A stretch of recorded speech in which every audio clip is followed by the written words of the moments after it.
much better since I laid my burden down. I feel better, so much better since I laid my burden down. Oh, glory, hallelujah, since I laid my burden down. Glory, glory, hallelujah, since I laid my burden down. Oh, I'm going home to live with Jesus since I laid my burden down.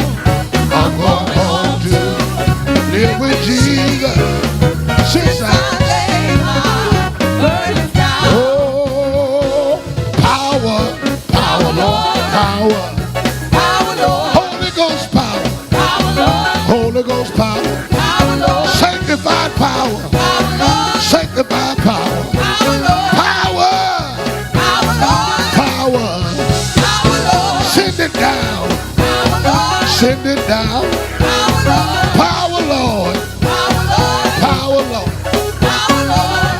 Just clap your head just a little bit. Oh, just like fire, just like fire, just like Holy Ghost fire, just like Holy Ghost fire, just like fire, just like fire. Come on, just a minute here. Come on. Hey, what you know about Jesus? What you know about Jesus? What you know about Jesus? What you know about Jesus? He's all right. He's all right. He's all right. He's all right. He's all right. He's all right. He's all right. He's all right. He's all right. He's all right. He's all right. He's all right. Have you tried Jesus? He's all right. Have you tried Jesus? He's all right. Have you tried him? Have you tried him? He's all right. Have you tried him? Have you tried? Oh, he's all right. Hey, holy, sanctified, holy, sanctified. Glad I'm holy, sanctified. Glad I'm holy, sanctified. Holy, sanctified. Holy, sanctified. Got to be holy, sanctified. Got to be holy, sanctified. Holy, sanctified. Holy, sanctified.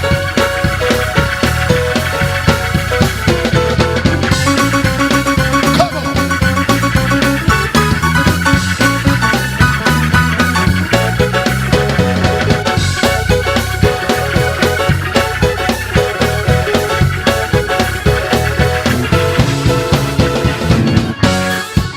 Come on, put your hand together.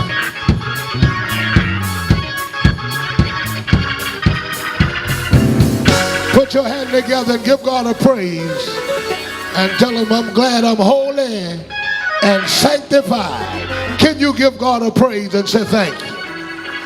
Amen. We honor the Lord today. You may be seated. Thank God for what he's doing. Thank God for his blessing. We're so delighted to see Brother Hiram with us tonight.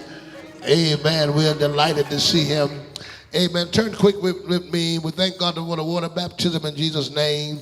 Holy Ghost with the evidence of speaking in tongues, that the Spirit of God give utterance for abiding steadfast in the apostles' doctrine. We're so grateful that the Lord blessed and touched, amen, praise the Lord, Brother King. He was riding today and there was an accident, but God brought him through, and we thank God for you, Brother King, and we're grateful that the Lord blessed you. Turn with me to the book of Philippians chapter 2 and 5. And look at somebody and tell them the message tonight is if. If. I-F, that's it, if. Everybody say if. Amen. A lot of things that God has promised us, and sometimes we don't get those particular things because there is a condition. If is a small word, but man, it has a big meaning. It means whatever you're saying is conditional, and everything that you are wanting could be based upon that one condition. I say, I will give you $1 million if you can do a particular thing. And the $1 million is based on the if. One of the things that people struggle with, and especially saved people struggle with, is obedience to God and obedience to the will of God. In the book of Philippians chapter 2, was saying, let this mind be in you, which was also in Christ Jesus, who being in the form of God, thought it not robbery to be equal with God, but made himself of no reputation, and took upon him the form of a serpent, and was made in the likeness of men, and being found in fashion as a man, he humbled himself. He humbled himself and became obedient unto death, even the death of the cross. When we look at the scripture that says, he that humbled himself shall be exalted, he that exalted himself shall be abased, that humility is really talking about obedience. Because you can say that you're humble all you want, but the test of humility comes when you're asked to do something and to see how you respond. That's really the test of humility. I have a lot of people say, I'm an obedient wife, I'm an obedient member, I'm an obedient this, I'm obedient that. That sounds good. And it is easy to be obedient when nobody ain't asking you to do something. But when you're being asked to do something, that's where the humility comes in, and that's simply what God is talking about, is obedience as a symbol of humility, and especially if you're grown. If you're a grown people and you're older and you have someone that's your age, but yet they have a particular authoritative position over you, or a wife who's married to a husband, and you are both, in your eyes, he's a man just like you're a woman. You're grown, he's grown, and he says, honey, you can't go here, you can't do that. That becomes to you a humility because you don't have to do what he says. I want to give something right to you brothers, and I want y'all to get this. Your wife can be disobedient if she wants to. Now, she ain't going to go to heaven, but some of them ain't trying to get there anyway. She can just give you problems.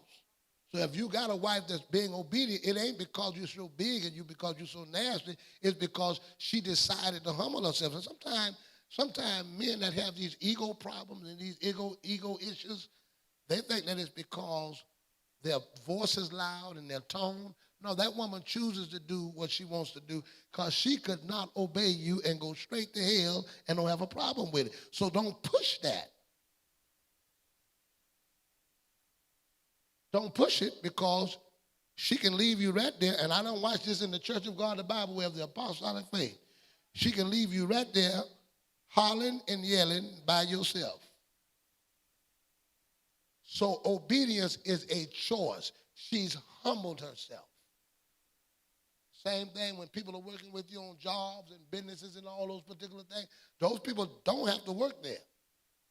They can find other employment. So you can be nasty and talk nasty and dog people out, but the fact of the matter is if they want to go find somewhere else to work, they can work. So obedience is all about a person humbling themselves. I realize something, that everybody don't have to go to Bibleway. People that choose to submit under my leadership as a pastor, they do that willingly. Because in America, nobody can make you come. Now, see, there are people over there in Pakistan and all these other areas where they're forced to believe what they believe, and they cut their head if they don't. But there are people, when they come, and that's why I can't and you can't treat them nasty, because they choose to come to church. There are other places that they could have chosen to come and worship. Even if they're not in the truth, they go to some false church, that's fine, that's their choice. So salvation is a choice, and to obey a pastor is something that people humble themselves to do. That's the choice that they make. So Jesus humbled himself unto death because he didn't really have to die. That's not something he had to do. He chose to die. That's why I said he humbled himself to death, even the death of the cross. In fact, in the book of Hebrews chapter 5 and 8, and Jesus made it plain that by dying, I don't want anybody to get it confused, there is no nail that could have killed Jesus as long as God was in that body. No piercing that could have killed Jesus. And they came to Jesus with a real big attitude, like, we finna kill you. Jesus said, let me straighten y'all out now. Ain't nobody taking my life. I'm giving it. I'm humbling myself to die. I'm giving that. Sometimes the thing about being obedient, and even in a house with a wife and a husband, especially a nasty husband, or one that's rude, is that you don't want him to think that, you want to, man, I can do what I want to do. I ain't got to listen to you. I can do what I want. So because it humbles you for a man, and I'm not saying it right. Don't get me right. I'm not saying it right. But it humbles you for a man to say shut up, especially if you're a grown woman and your dad and mama ain't tell you to shut up. You say shut up.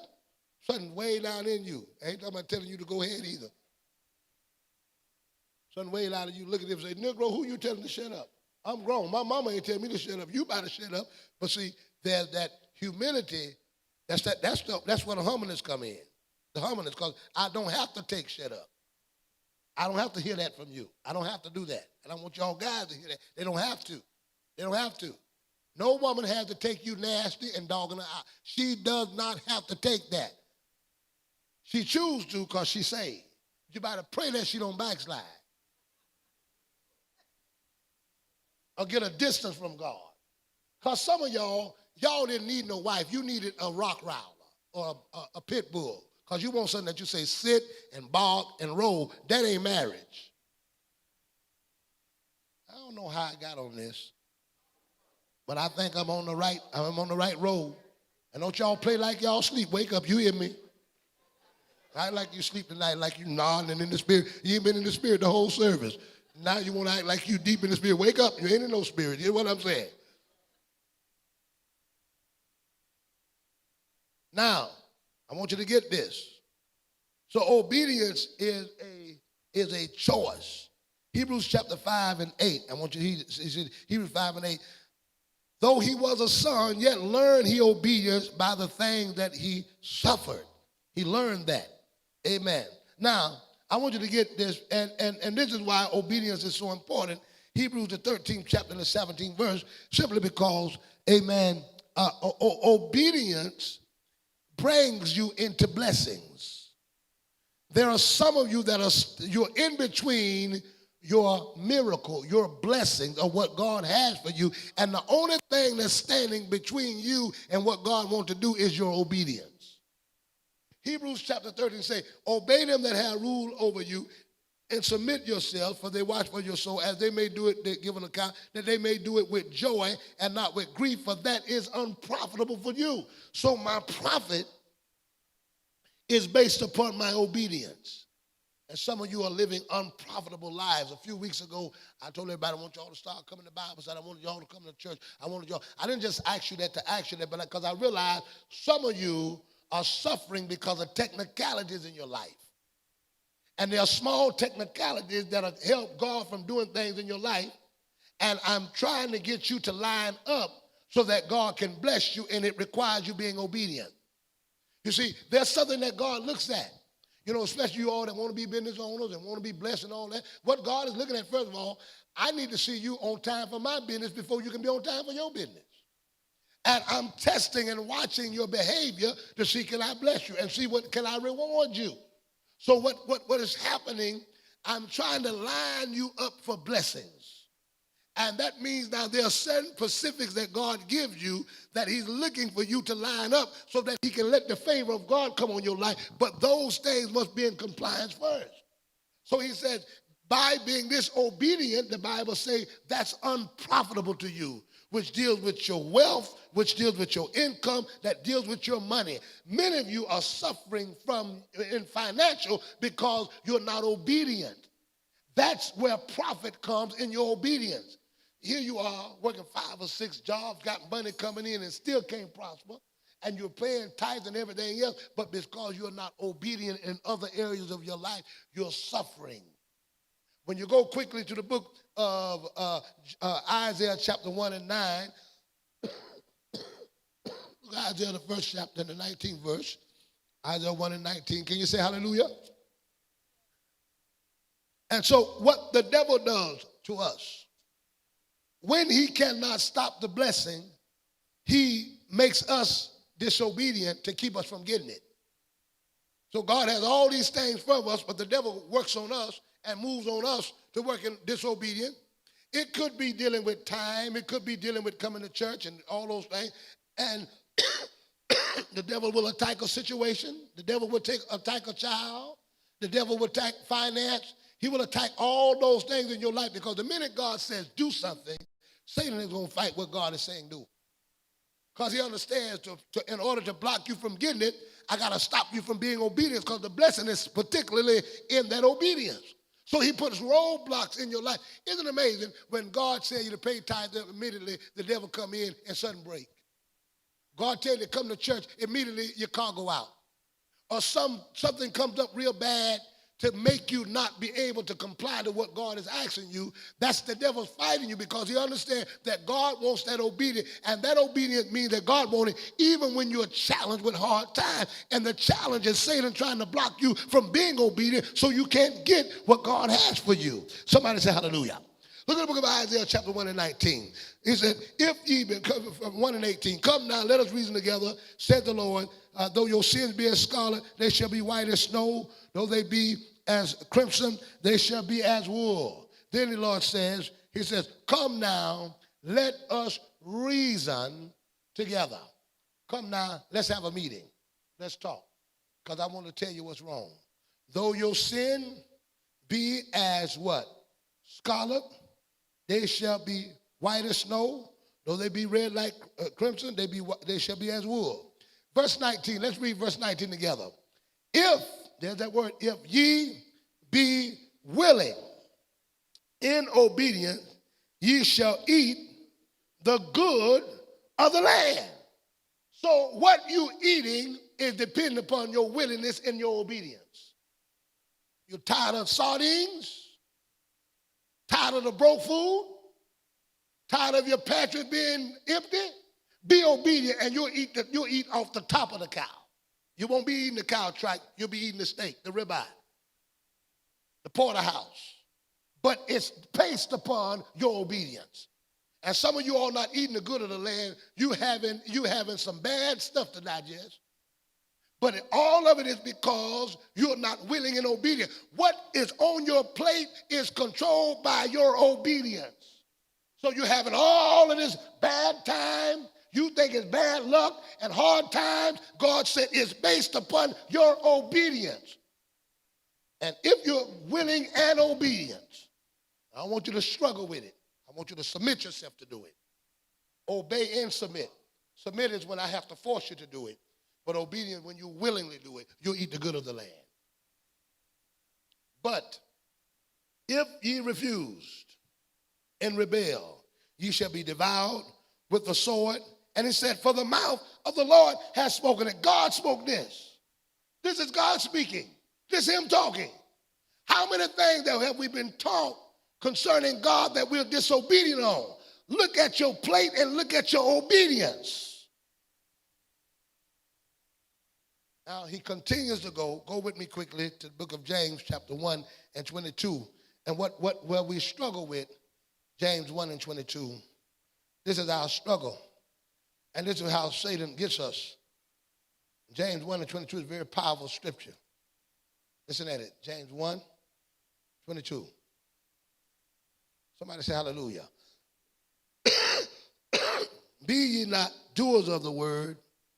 Be ye doers of the words and not hearers only, deceiving your own self. You know, it's amazing how we come to church and I can be preaching on something. I can be preaching on time, preaching on coming to church, preaching on coming to Bible study, preaching on something. And you know, you can be one of the ones that ain't doing it. And you saying, preach, pastor. Some of y'all be saying, preach, pastor. I'm talking about coming to church, no Bible. You said, preach, pastor. You don't even come. Why you not? You might have said, pastor. I'm saying, where were you?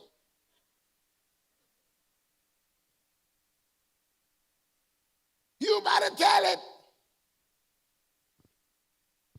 And then sometimes when the devil bothers us, we really think that we've done the will of God when we're in church. And when we get in crisis, we say, God, I've been obedient, and God, I've been this, and I've been that, and I've done this. And you go back and look, and you really think about it, you ain't been obedient. But the devil got you mad with God because certain things didn't happen. Some of y'all mad with God because of your finances, and you ain't paid tithe. I've been living right and doing everything I'm supposed to do. It look like, wait a minute, back up. Give me that record, Sherry. I've been living right. I've been doing all that God told me to do. I've been coming to church. I've been coming to church these last 20 years. And God, I don't think it's fair. I don't think it, but you don't even pay tithe. I've been serving the Lord. I've been doing what the Lord wants me to do. You don't come to Bible study. You come here and there and here. And then if you really look down, you really look at many of us who are going through things have not been obedient. But the devil like you to be like that and forget your disobedience so you can think there's God just picking on you. And now you think that living right is in vain, living holy is in vain, coming to church is in vain, and here you are discouraged with church and discouraged with God and backsliding. I feel like just giving up on God and turning around. You ain't never been for Him. I feel like just giving up. You giving up on what? You ain't got nothing you've been doing.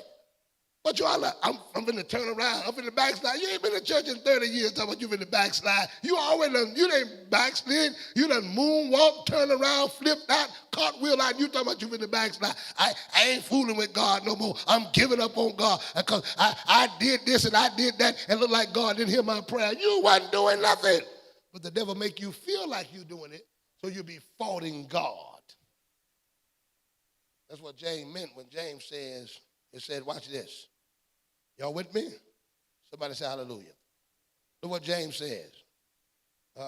It said, verse 23, it said, for if any man be a hearer of the word and not a doer of the word, he like a man that beholding his natural face in the glass, and he behold himself and goeth away and straightway forgetteth what manner of man he is.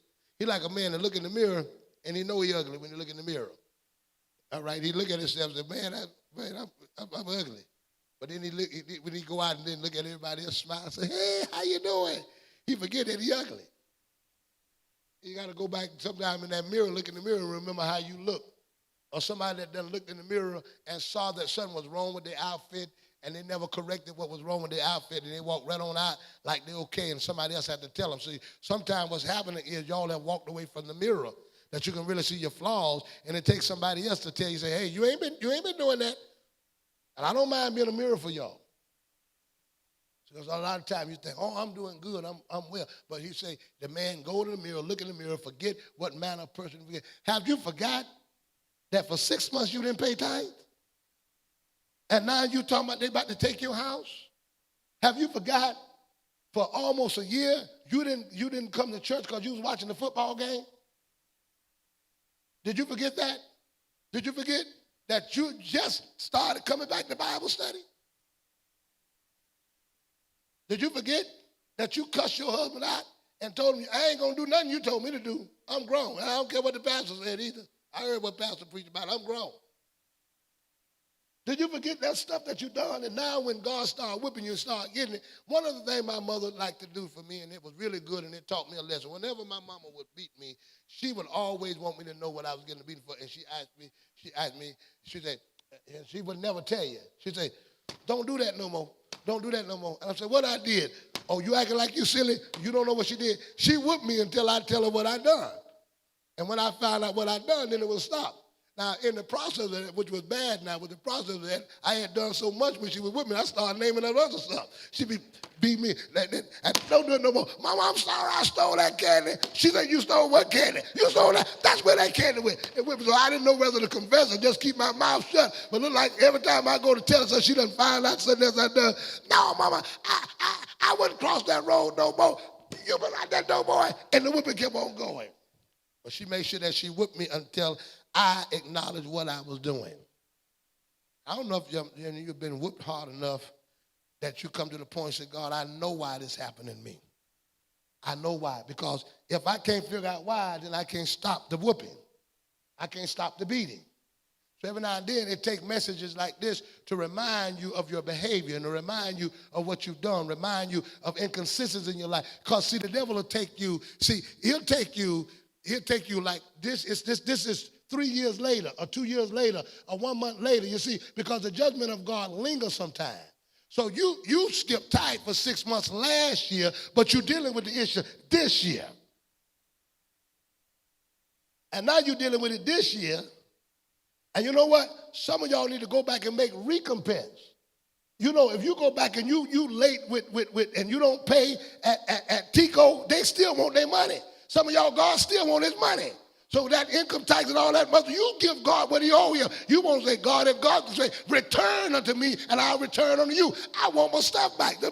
God forgive me. He said, yeah, I forgive you, but I want my stuff back. They will forgive you at the bank, but they want their stuff back. Some of y'all need to bring them tithes back that you stole.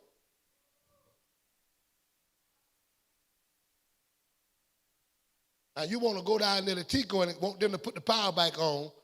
They say, all right, you got a past due. Because some of y'all got a past due bill.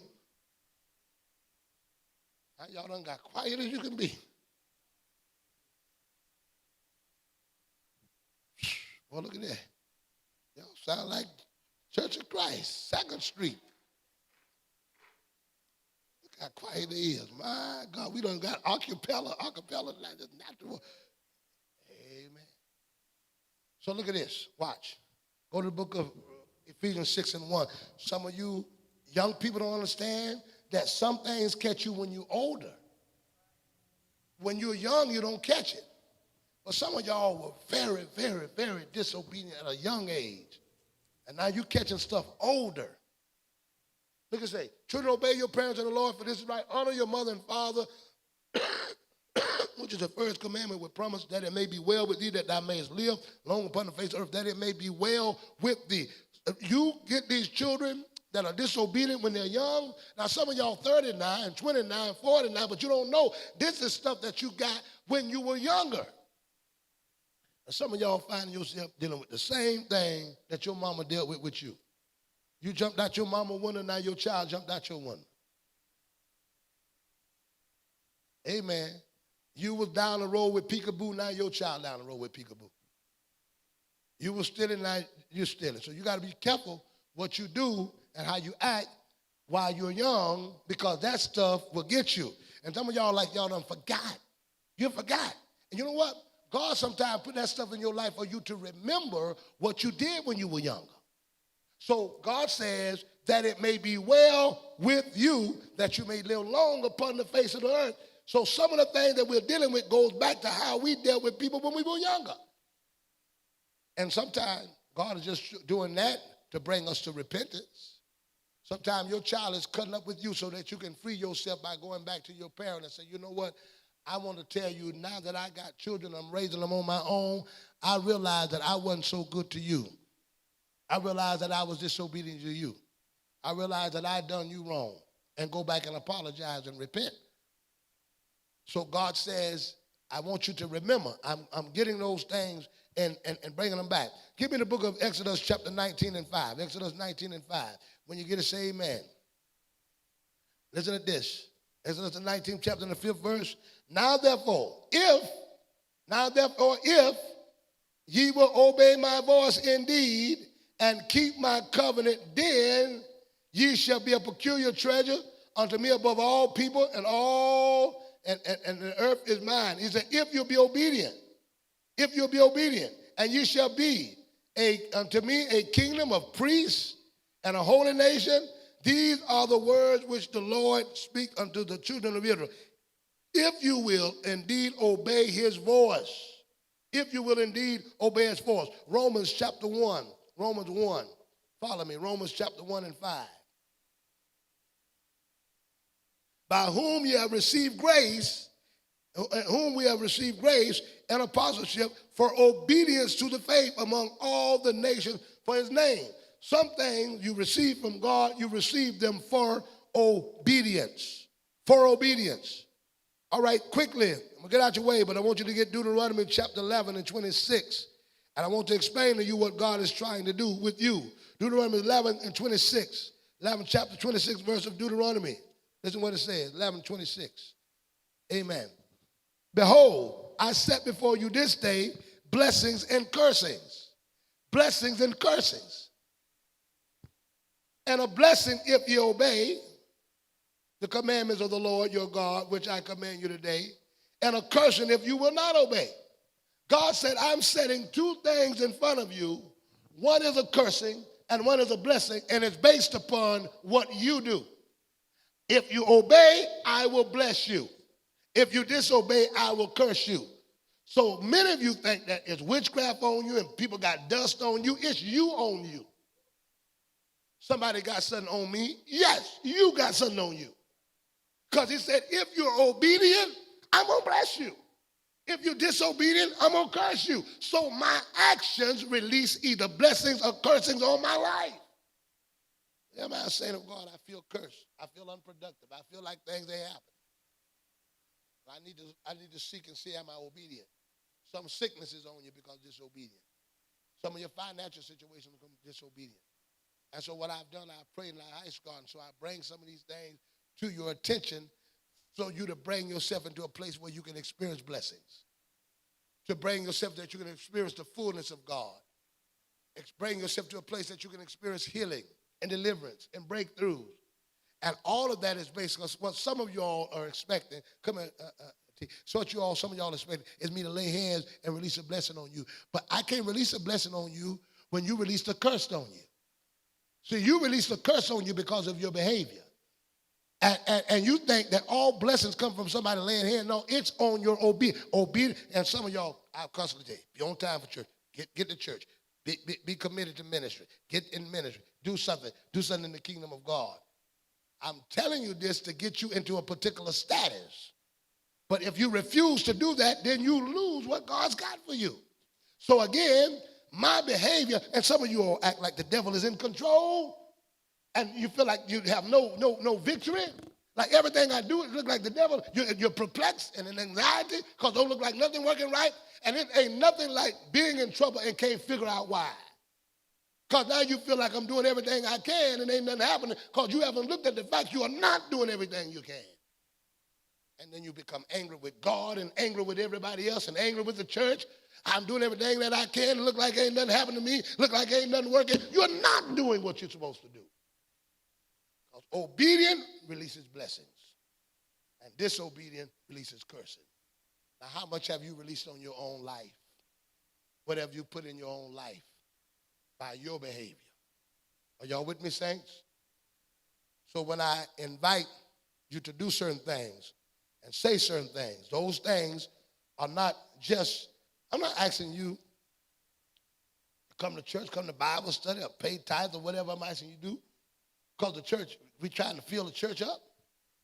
I'm trying to get you blessed. I'm not trying to ask you, and God ain't asking, God don't need no money. Where you think God asking you for tithing off? And he ain't asking you for tithing off because he need it. Everything belongs to him. He's telling you to do this so that obedient act can release the blessings of God in your life. Now y'all go back. Some of y'all now got to work. You got to struggle. You're having hard times. And you didn't believe in tithe. I don't believe in tithe. And some of y'all still don't believe in it with the hard times. You're still skipping. All right. Just keep on. You still don't believe it. You ain't figured that out yet. You ain't figured that out. Some of y'all done lost jobs, have paid deductions, engines blowing out, all kind of stuff breaking. And you still ain't figured out what's going on with you. You still ain't. You ain't figured it out yet. Okay, that's fine. Let's go back to Deuteronomy 30 now. All right, God, get 30 and 1. I ain't heard this quiet in a while. Get Deuteronomy 30, chapter and first verse. Get it real quick. Deuteronomy 30 and 1. Deuteronomy 31. All right. Gerard, get that for me. Deuteronomy 30 and 1. And we're going to read this. I got a few more scriptures. I'll get out of your way. Deuteronomy 30 and 1. Read. Listen at it, 30 and 1. And it shall come to pass, when all these things are come upon thee. See, now God said, now this is how I get up out of it. The Lord said, it come to pass when all this stuff hits you. When it hits you, it's going to hit you. And some of y'all, it is hitting you now. When it hits you, this is what I want you to do. The blessing. The blessing. And the curse. All right, if the blessing come on you or the curse hits you, read. Which I have set before thee. I set it before you. And thou shalt call them to mind among all the nations. All right, remind everybody what the blessings I set before you and the curses I set before you. Bring it back to your remembrance. That's what God got to do, because sometimes we forget. Bring it back to remembrance what I'm supposed to be doing. Read. Whither the Lord thy God hath striven thee, and shall return unto the Lord thy God. If God done drove you out and cursed you because you've been disobedient, if you will remember, read. And shall return unto the Lord thy God. And go back to doing what's right. And shall obey his voice. And go back to obeying. When you see that these things are coming on you because of behavior, if you will change your behavior and go back to doing what I said, read. According to all that I command thee all this that day. I command you today. Thou and thy children. Thou and thy children. With all thine heart. With all thy heart. And with all thy soul. With all thy soul. That then the Lord thy God. Then the Lord thy God. Will turn thy captivity. I will turn it around. If you change, when you find out you've done wrong and change your behavior, I'll turn it around. I'll get you out of that condition. I'll put blessings back on your life, but it is based upon you making a turn. If my people which are called by my name will humble themselves, pray, seek my face, turn from their wicked way, then will I hear from heaven and forgive their sin and heal their land. But it is based upon you turning around. Haven't you had enough? Haven't you lost enough? Haven't you worked hard enough now? Haven't you had enough of that overtime? Haven't it beat you down enough? Isn't your knees hurting now? Is it getting next to you yet? Is there enough hell in your house? Enough hell in your job? He ain't drug you down enough yet to make you say, yes, Lord, I'll change. Because he's going to drag you until you say yes. He's going to whip you until you say turn. You ready to go back to Sunday school now? You ready to come back to Bible study yet? You ready for prayer meeting yet? You ready to change it? Because if you'll change it, I'll change your condition. But as long as you're going to be stubborn and do what you want to do, you're going to go through it. Ain't nothing going to change. And God don't care how much oil I put on your head. You might well take that oil and make some salad dressing and cook something with it. Pastor, bless my oil. I can't do nothing with that. Amen. Praise the Lord. Amen. That oil ain't good for nothing but chicken. Got your hand up.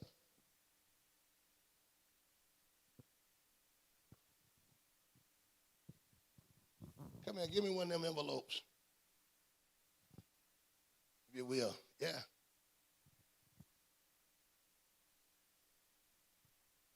Come here, T. I'm going to use you again there. Come on, son. In that prayer line, they got their hand up. Turn around and say, yes, Lord. Yes, Lord. Turn around this way, yeah. They're in the prayer line. Yes, Lord. Yes, Lord. Waiting on me there. I need to start having some oil in one hand and the envelope in the other hand. Then I'm like, yes, Lord. Yes, Lord. You ready to hit me on your head? I'm saying, Jesus' name. Move on.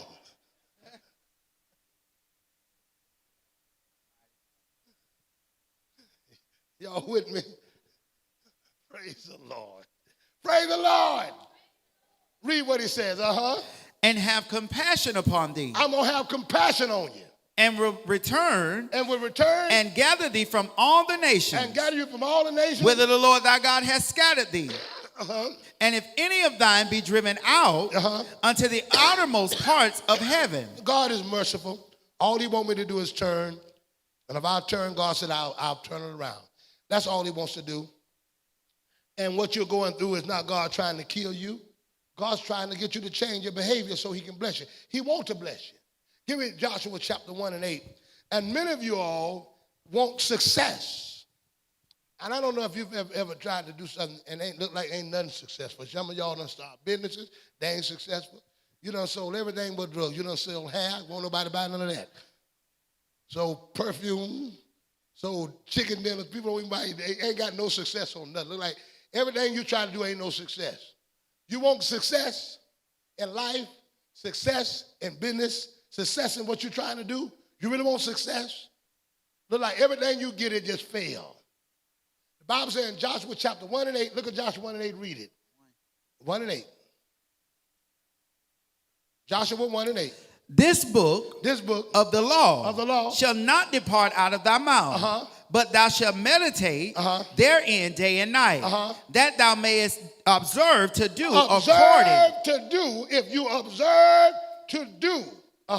according to all that is written therein. All that is written therein. For then thou shalt make thy way prosperous.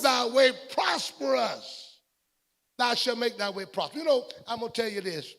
And I'm sorry, honey, I'm going to tell you this. And I respect the honor that he gave, not necessarily the religion that he has, but the honor that he gave.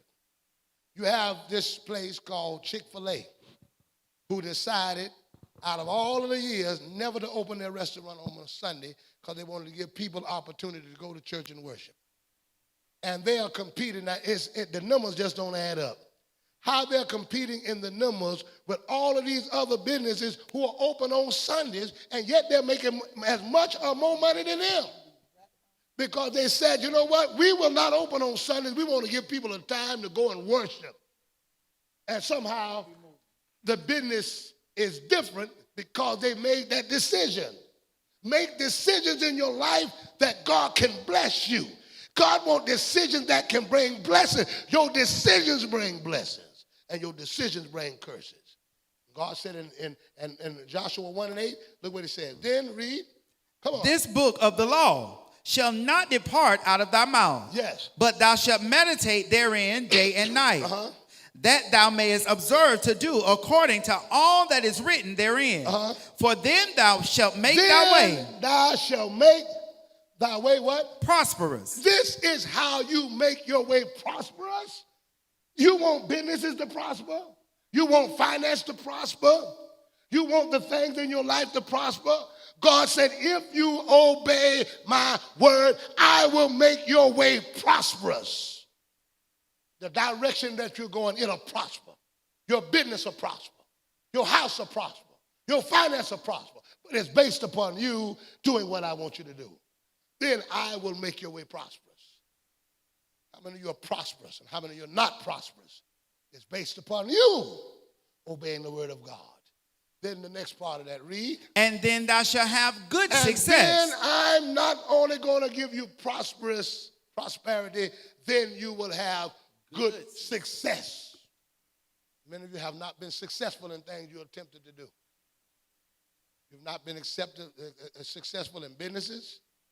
You've not been successful in jobs. You've not been successful in families. You've not been successful in things that you're trying to do.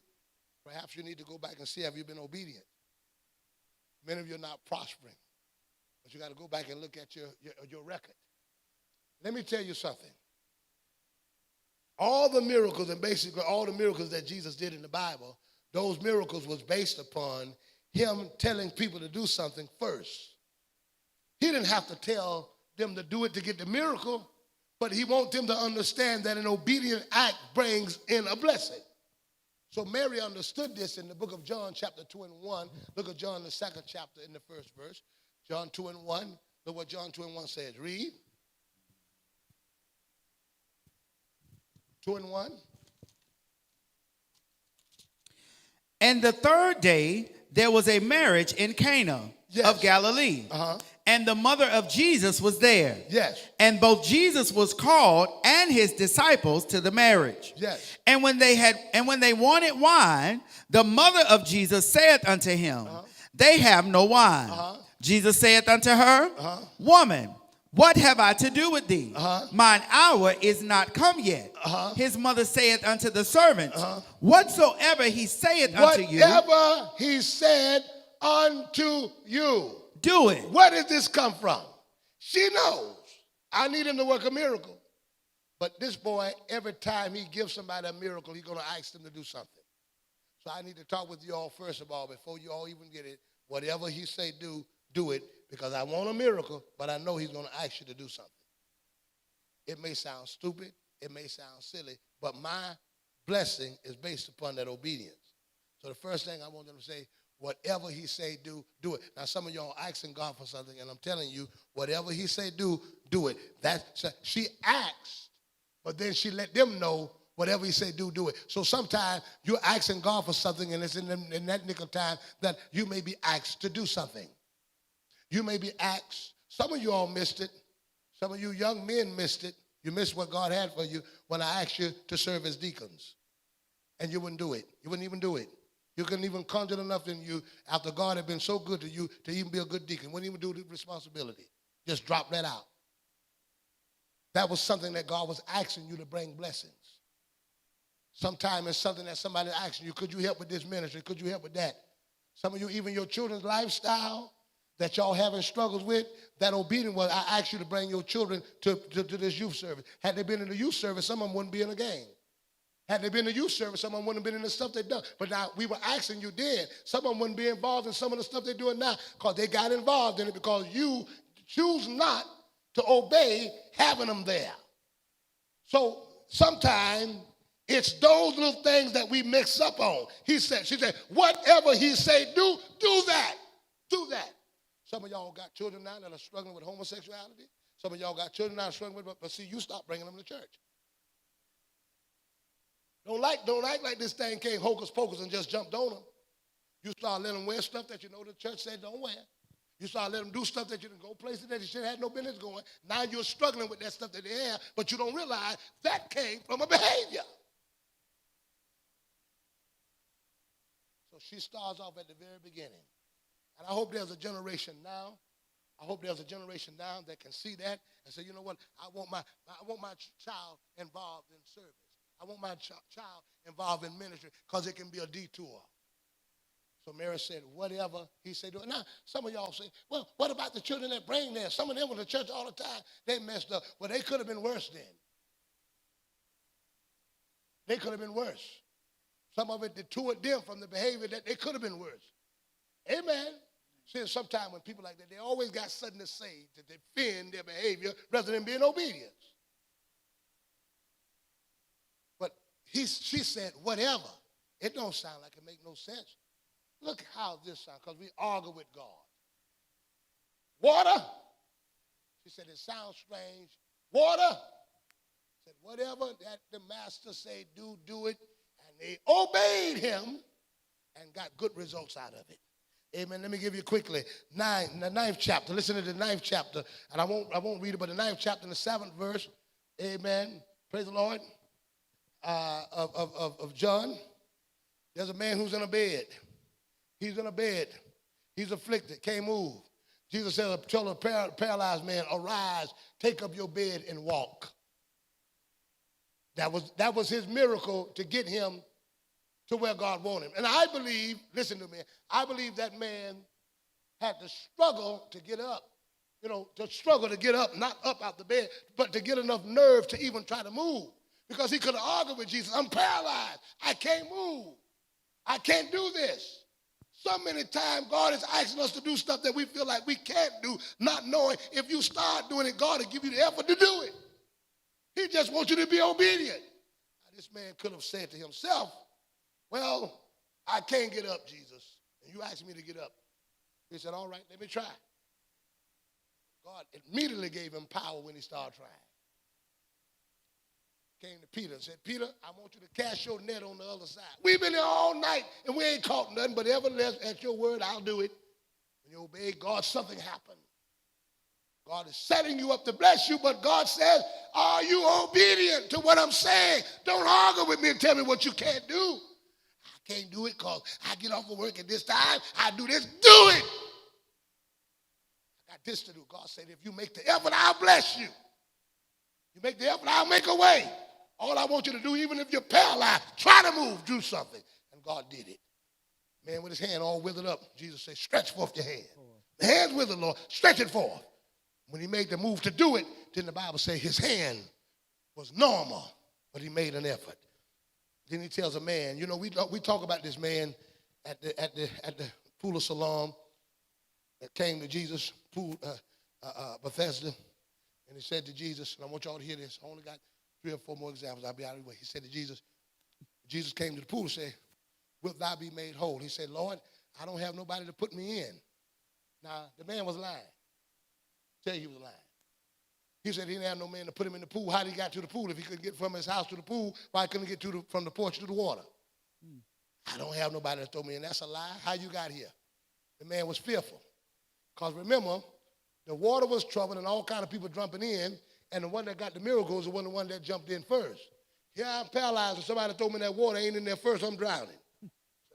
I'm at this pool, but y'all ain't gonna throw me in because you may be too slow, and I ain't gonna let you throw me in. I mess around there and drown. I can't move because only the one that jump in first get the miracle. So he was looking at the pool and said, all right, y'all go ahead, I'm here, but don't throw me in. Y'all late. No doubt they were probably throwing him out there. Say, hey, no, wait a minute. I ain't gonna be first. I ain't gonna drown out here. Jesus met the man at the porch, but the man could have perhaps got his miracle, but he was afraid of that obedience. Somebody say hallelujah. All right? Amen. Think about the lepers that were messed up. And Jesus said, go show yourself to the priest. While they were going to show themselves to the priest, they was healed. Their obedience. Amen. Praise the Lord. And even Paul in Acts, and Peter and John in Acts chapter 3, the man that couldn't see, the man rather that was lame. When Paul and them came down there, they came down here with a simple instruction when they got to him. He crippled. Why didn't you just tell him to get up? They went down to the man. Come here, son, if you will. You feeling better tonight?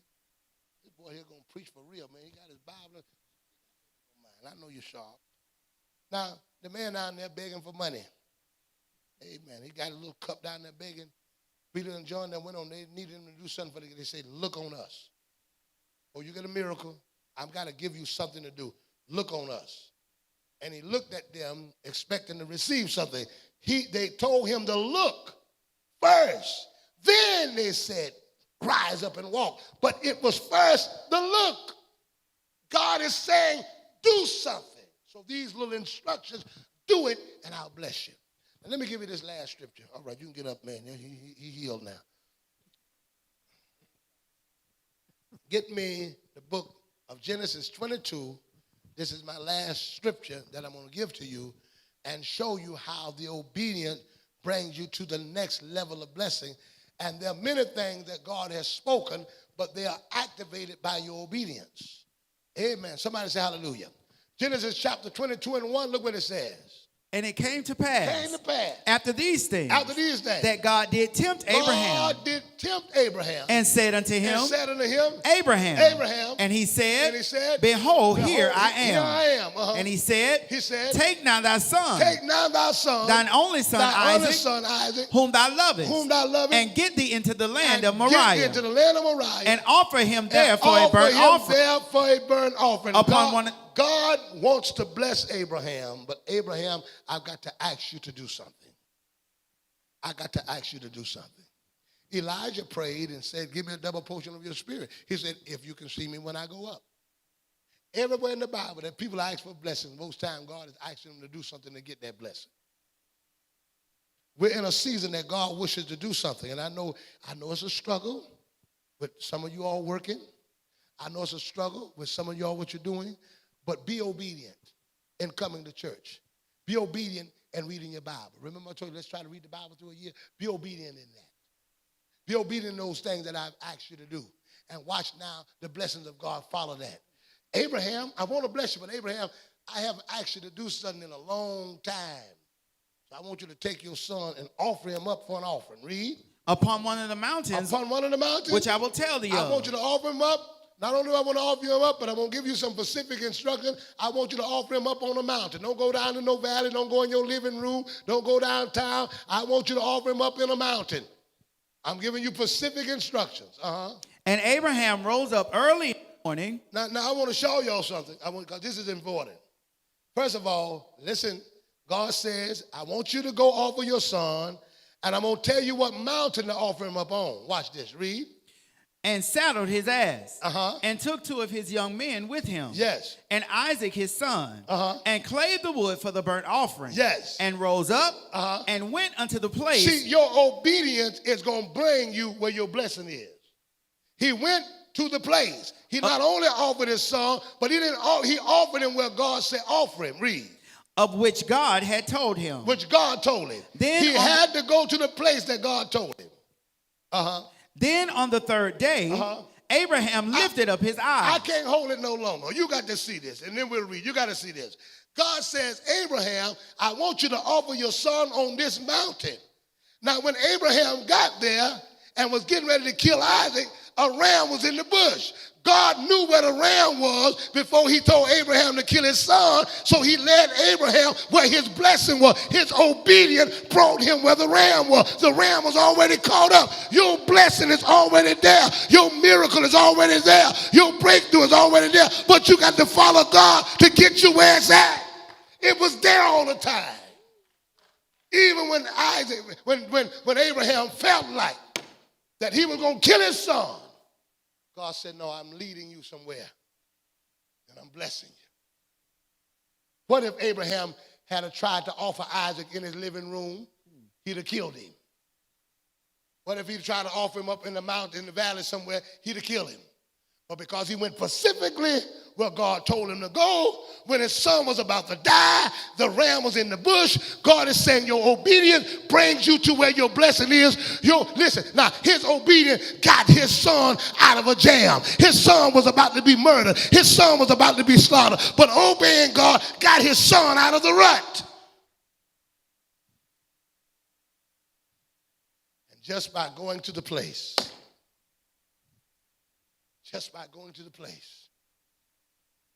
I was riding one day at a very low financial moment, and Tay was riding with me. The Holy Ghost spoke to me and said, go to Walmart.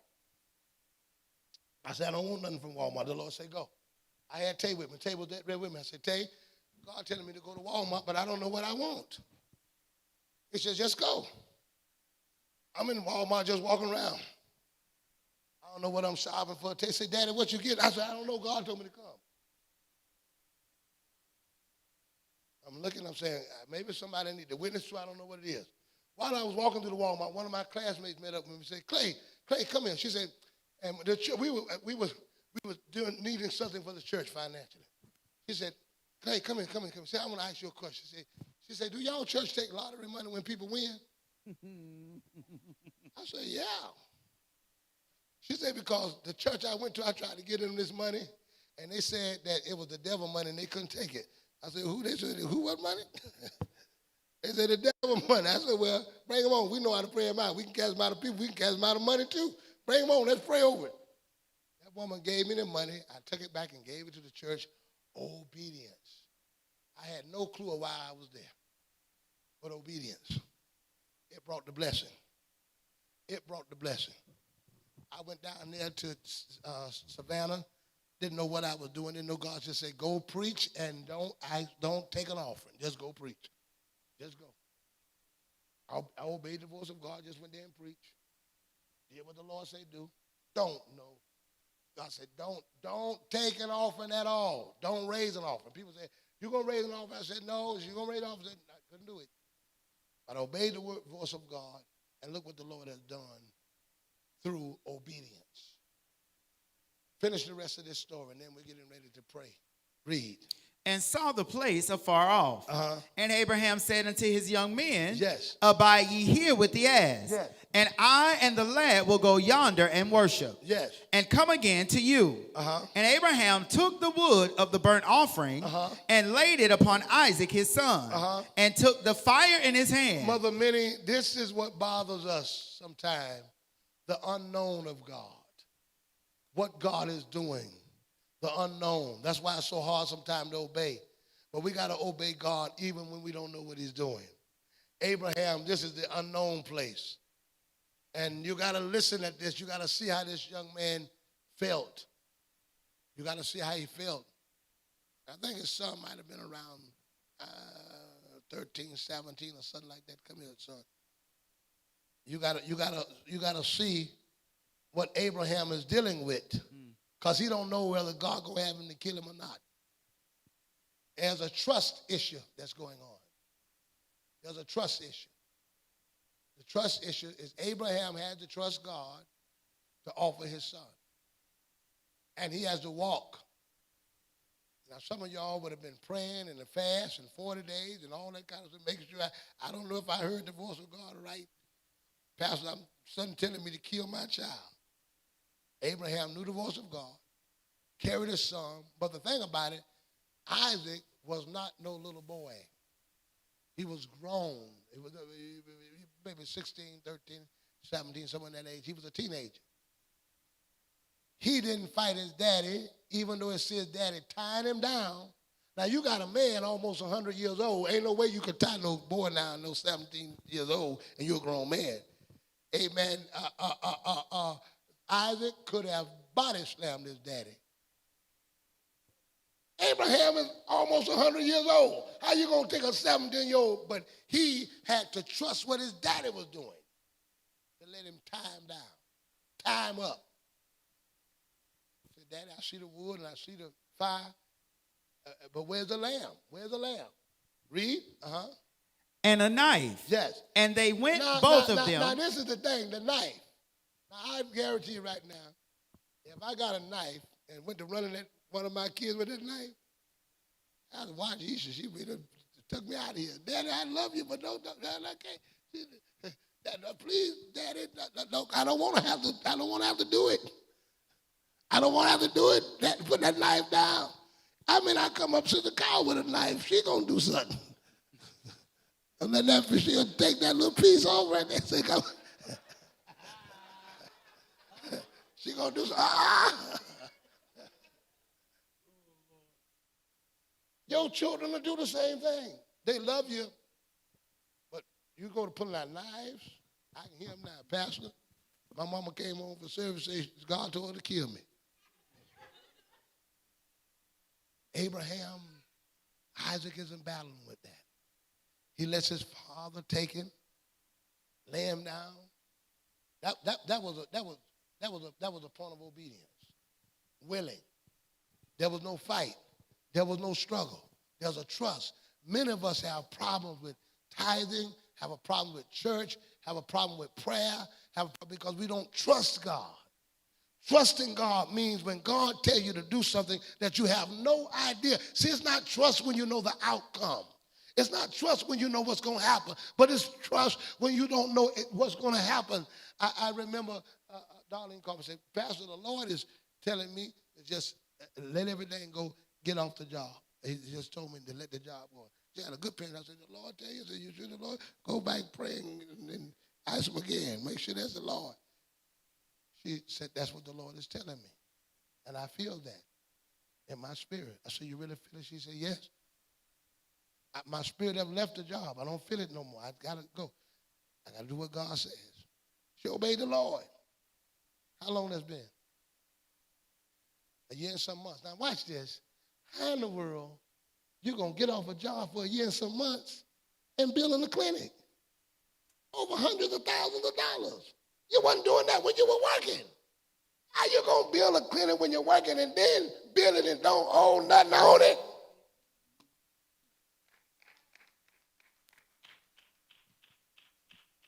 I'm trusting you to do what you told me to do. Our problem is trusting God. And I know it's hard. I know it's hard, especially when you got all of these things that I never forget I was there, and I'll say this, I was in Tennessee, and the Lord, I know I got to get home, and the Lord telling me every time we go out to eat, pay for the food. Pay for the food, pay for the food. I'm got all the people, pay for the food, pay for the food. They eat, we that ponderosa, pay for the food, pay for the food. And that's why that money got low. I said, Lord, pay for the food, pay for everybody's food. We was building a church down in here in Tennessee, working hard. That last day, I ain't had no money. Deke sitting up there, Deacon Brown, he's sitting up there, I'm sitting up there, and I ain't going to beg nobody for no money to get home. I don't know how I'm going to get home. I done told them at the offering, I don't want no offering, don't give me nothing. I'm just out here to do the will of God, so I don't want anything. I'm sitting up there in the hotel room, pondering in my heart, Lord, I done what you said. I don't have anything. I didn't have no money in my pocket at all. There come a knock at the door. And there was a white gentleman that stood at the door. He said, you the preacher down there preaching down there at 10? He said, take this. He pulled out 2 crisp $100 bills. He said, take this. Well, I didn't know what was going on. I said, take it. And I looked at Deacon Brown. I said, you see this, Deacon? He said, yeah. He said, take it. You know how sometimes, I said, no, you know how to sing. He said, no, that's all right. I said, no, if that man would have turned around, I'd probably ran him down. He said, take it. And I took the money and turned around and looked at Deacon. And when I turned back around, the man wasn't there. He was gone. And the area that he walked in was sandy. Not one footprint anywhere. Not anywhere. God had done something. But I was obedient to him. Abraham was obedient. And Isaac was obedient. All right, let's go. I'm going to read this last one. Get out of the way. Read. And Isaac spake unto Abraham, his father, and said, yes, my father. My father. And he said, here am I, my son. My son. And he said, behold, the fire and the wood. But where is the lamb for a burnt offering? And Abraham said, my son, God will provide himself. Listen, he's preaching to him while he's bound. He's preaching to him while he's got the knife to his throat. But he's telling him God will provide himself as a lamb. Abraham is going through it. I'm going through the obedience. I got the knife there, but I'm telling you the whole time, it looked like you're going to be killed. It looked like you're going to be slain. But son, just sit still. God going to bring us out of this dilemma. God going to bring you out. I don't know how, but he going to bring you out. But the knife is to my son's throat, but I'm preaching to him. Sometime when you're right at that last moment, you have to tell yourself, God going to bring me out. God's going to do it right down to the last minute. He got right there. Right there. And God made a way. Listen what it says. Read. A lamb for a burnt offering. Yes. So they went, both of them together. All right. I want you to get this. You need to go up a little bit. Go up. You can get up, son. Go up. I want to submit to you before Abraham got there. Before Abraham got there. Before he got in the rut that he was in. Go to that 22nd chapter. Hallelujah. 22nd chapter. Hallelujah. Somebody lift your hands and say hallelujah. Hallelujah. Thank you, Jesus. 22nd chapter. Hallelujah. Thank you, Jesus. 22nd and 5. Abraham said something before he went there. 22nd chapter and the 5th verse. This is the confidence you got to have in God. Read. And Abraham said unto his young men. God done told Abraham to offer Isaac up. But look at the faith of Abraham. Read. And Abraham said to his young men. Abraham said to his young men. Abide ye here with the ass. God done told me to offer him up, but abide ye here with the ass. And I and the lad will go yonder. And the lad will go yonder. And worship. And come again. Even though God told me to kill him, even though God told me to offer him, I'm telling you, me and my son is coming back. I know what God said. I know it looked like he's going to go out. But I got this testimony. We coming back. That means to tell me Abraham was looking for God to give him a resurrection.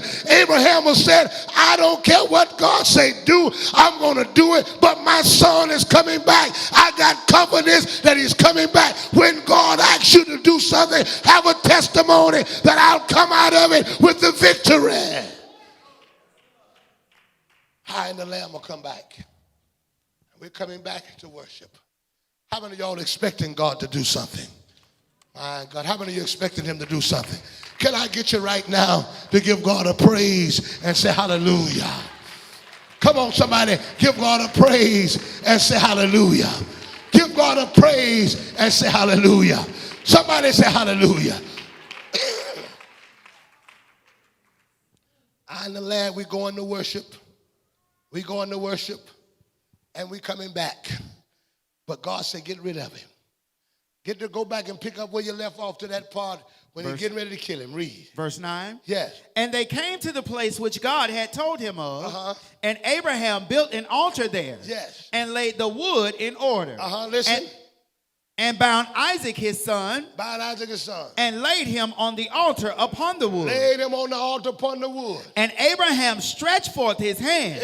Abraham stretched forth his hand. And took the knife to slay his son. Took the knife to kill him. That means Abraham's intent was to kill him. Read. And the angel of the Lord, called unto him out of heaven. Called out of heaven. And said, Abraham. Abraham. And he said, Here am I. Here am I. And he said, Lay not thine hand upon the lad. God, he told the Lord, you told me to do it, I'm going to do it. God had to say, boy, don't do it. You just crazy enough to believe me. Don't do it. Don't do it. All I want to do is see what you would do. Some of y'all don't even know it. God just trying to see what you would do. You sitting down there and won't praise God because you ain't got no money. God said, I want to see what you would do. You think God had asked you to do. God said, he want to see what you would do. And now, since you watching God, hallelujah, and since I know you watching, I'm going to hold my head up now. I'm going to give you something to look at. I'm going to praise you. Since you watching me going through this situation, since God watching, you ought to let him see something.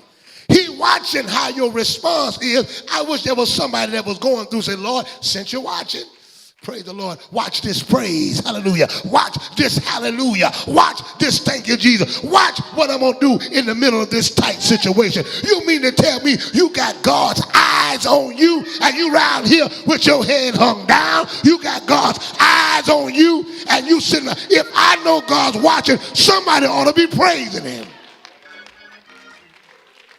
Somebody ought to be saying thank you. You done got bad news and you crying. God watching you, girl. God watching you. Somebody ought to praise him. Some of y'all ain't got it yet. When God saw.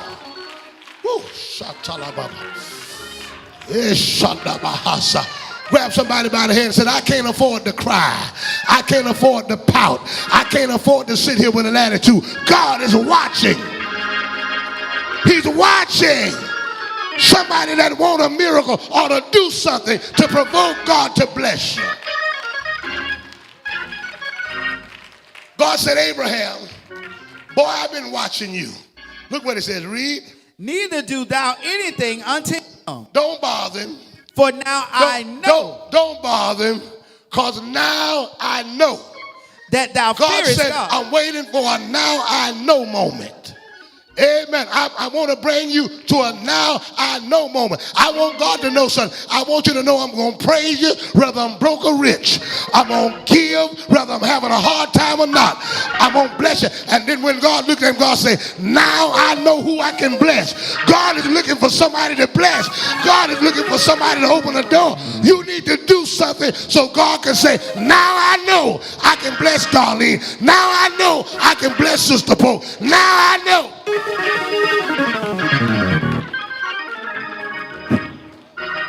Grab a hold of somebody's hand and say, if you do something, God will do something. My God, tell somebody the right response will get you out of a jam.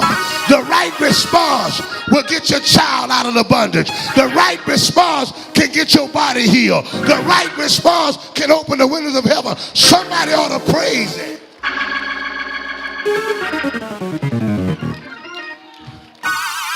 God said, now I know. Read. Now I know that thou fearest God. Now I know that you fear God. Seeing that thou hast not withheld thy son. Seeing that you didn't hold back. Thine only son. God said, now I know I can bless you. You paid tithe when your bills was behind. Now I know I can bless you. You came to church when your raggedy car wouldn't make it. Now I know I can bless you. You drove to Lakeland, from Lakeland to church when your gas was low. Tried to make it when your little light came on. Now I know. I just needed to put you in a position. Somebody say hallelujah. Now I know I can open the windows of heaven. God looking for somebody to bless. Somebody ought to say, yes, Lord.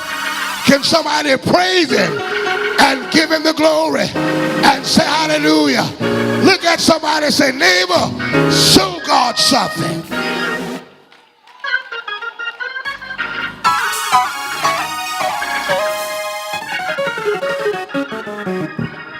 You got to show him something. Sometimes my coming to church is not about me just coming to church. Praise the Lord, somebody. I look at Cheryl and Sherry and all these others just lost your mama, had the funeral Saturday, was in church Sunday. Somebody would say that's too much, but God said, I was watching that. My heart was broken, there was tears, but I ain't missed a beat. I'm still coming because you're still worthy. I need somebody that can show God something. Amen. I'm going to bless you. Somebody say hallelujah. I don't care what bills do. I'm giving my tithe. I don't care how hard they work me at church, at job. I'm coming to church because I want you to say, now I know. Even if you're dirt tired, she gonna praise me. Now I know. Even if the money ain't there, she gonna give. Now I know. I got a report that I'm sick in my body, but I'm coming to church. I'm going to press my way. I'm going to come to prayer meeting because I want God to see something. I want God to see something. I want to show you something. Somebody say yeah. Say yeah. Say yeah.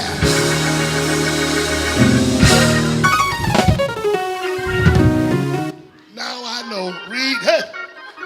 Shut up, Akabasata. Handalabashia.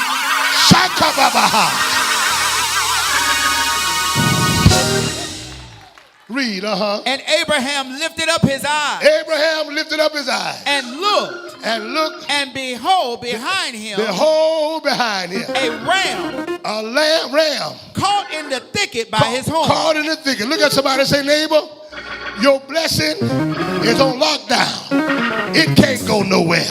There's a ram locked up in the bush. There's a financial blessing locked up in the bush. There's a house locked up in the bush. There's a revival locked up in the bush. But all God want to know, if you praise me, see, the blessing was behind it. The blessing is there, you just can't see it.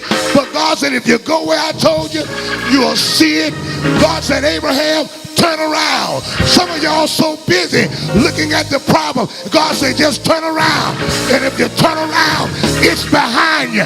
It's been there all the time. It's been there all the time. Just turn around. The blessing is there. I dare somebody to say, turn around. It's behind you.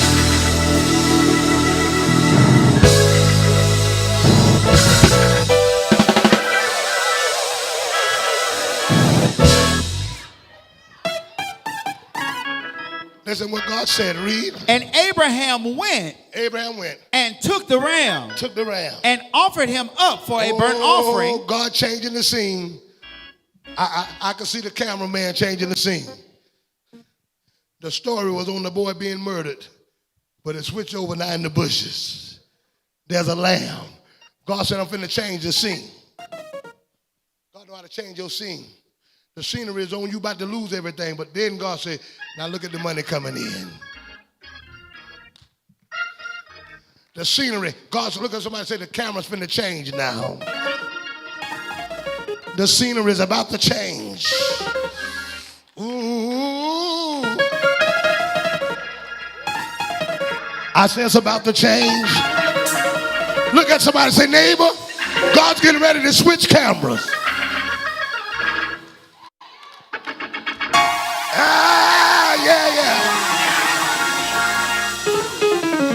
They got a camera here and a camera there and a camera there, and they got what's called a switcher. And the cameras ain't showing on the screen, but all they got to do back there is hit a switch, and a switch from one camera to another. I know the camera looked like you broke, but God finna switch it. The camera was on Abraham, getting ready to sacrifice Isaac, but it switched. It switched. Look at somebody and say, neighbor, the camera is getting ready to switch. Where you've been broke, you're going to see blessings. Where you've been down, you're going to see up. Where you've been broke, you're going to see plenty. Just obey God.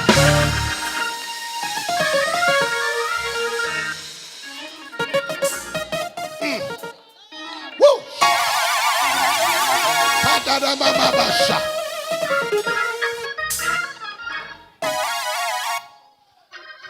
I see some of y'all saints when they taking, they got the camera looking at y'all. Some of y'all when the camera looking, y'all wasn't even shy, but the camera looking, y'all looking at the camera. Ain't shot all service. They want that camera shot. Well, God got his camera on you. I want him to get a good shot. God watching you. Woo. My. Look at God getting ready to switch the camera. Somebody ought to get ready before the camera get there. Woo. Glory. Glory. Why don't you give God some praises in the building? I'm getting ready to close, but God finna put the camera on you. My God, somebody ought to praise him. Give him glory. Give him glory. Give him glory. Everybody give God praise. Woo. Come on, praise. Put your hand together.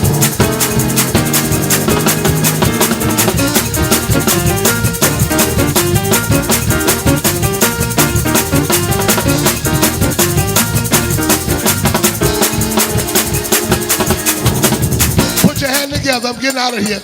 Put them together and give God praise. You need healing and deliverance, just praise him.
And tell him thank you. My God, give God a praise and tell him thank you. I heard this when I was young. I heard a preacher. His name was W.C. Holden. He told this story. Now, I don't know where it happened and what all of the details of the story, but he spoke of this, and it said there was a gentleman. And it was in a book, I guess, something recorded. There was a gentleman that was in the woods. He'd gotten somehow entangled in the woods. And he said, now I'm repeating what the story was. He said the man was out there. And as he was out there, he was hungry. And the Lord spoke to him and told him to go up, and there was a bird in the tree, and the Lord spoke to him and said, shoot the bird, whatever kind of bird it was. He said, shoot the bird. And the guy was getting ready to shoot the bird, but right before he got ready to shoot the bird, a snake came by. His mind said, shoot the snake. The Lord said, shoot the bird. Then while he was getting ready to shoot the snake, the Lord said, shoot the bird. Then a deer came by, and he thought about it. Well, let me shoot the deer. I have more meat. But the Lord said, shoot the bird. So he thought about it. And W.C. Holden said the man obeyed God, shot the bird. And when he shot the bird, he hit the limb that the bird was on. The limb fell down and killed the snake. The bullet from the shooting the bird ricocheted and killed the deer.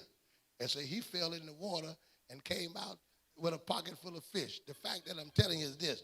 Now, I don't know the validity of the story, but the point I'm saying, when you obey God, I remember Elder Samuel Stevenson told me, he said, and this happened, and the neighbor saw him.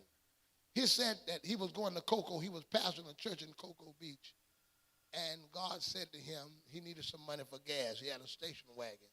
He lived right across the street from us. Many of you know that was one of my, I really loved Elder Sam Stevenson. The only time I have not been able to preach is when he died. The day he died, I couldn't even preach that Sunday. It tore me up so hard. But I remember him one time. He was heading to Cocoa to preach, and he didn't have no money. And so he said the Lord told him to go and climb up in the tree and go to the bird nest. Now, you know, if you know Ella Stevenson, that was Hiram's uncle. If you know him, he was that kind of man. He was a man of faith.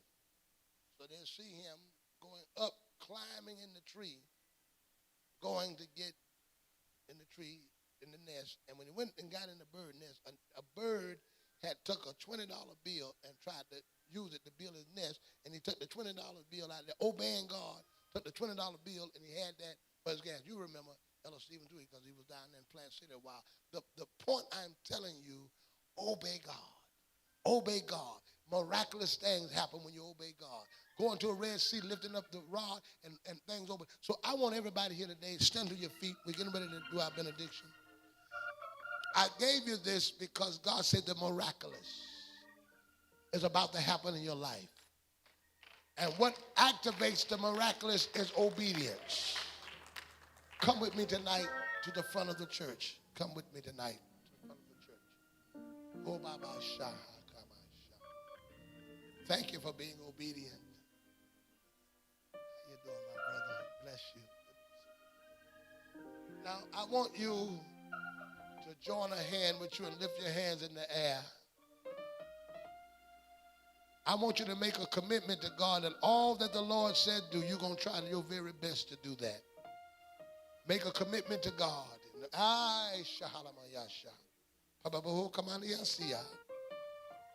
In the name of Jesus. In the name of Jesus.